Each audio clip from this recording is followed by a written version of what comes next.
ওমরে ফারুক রাদিয়াল্লাহু তাআলা আনহু যখন ফ্যামিলি মিটিং এ বসতেন, উনি ওনার সন্তানদেরকে বলতেন, শোনো, তোমরা খলিফাতুল মুসলিমিন আমিরুল মুমিনিনের সন্তান, তোমাদের কোনো বাজে কাজ যদি সমাজে আসে, তোমাদের কোনো অন্যায় যদি আমার কানে আসে, অন্যের জন্য যা শাস্তি তোমাদের জন্য হবে ডাবল শাস্তি।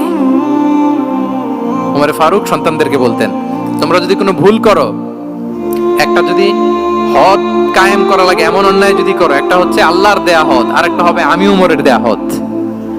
আমার মতো খলিফাতুল মুসলিমিনের সন্তান হয়ে পাপ তুমি কেন করলে? দেখেন অন্যের বাচ্চা কি করছে, অন্যের, আমাদের তো ওই মেয়েটার সমস্যা, ওনার ছেলের সমস্যা, এগুলো আমার ছেলের যে কি অবস্থা, আমার পরিবারের যে কি হালাত, আমার স্ত্রীর যে কি দশা, ওইটা নিয়ে আমরা ভ্রুক্ষেপ করি না বা চিন্তা করি না। তাহলে সম্মানিত সুধী মণ্ডলী, আমরা পরিবর্তন শুরু করবো কোত্থেকে? অন্যের বাড়িঘর থেকে নাকি? হ্যাঁ, কোত্থেকে? নিজ থেকে। আল্লাহ তাআলা আমাদেরকে তৌফিক দান করুন।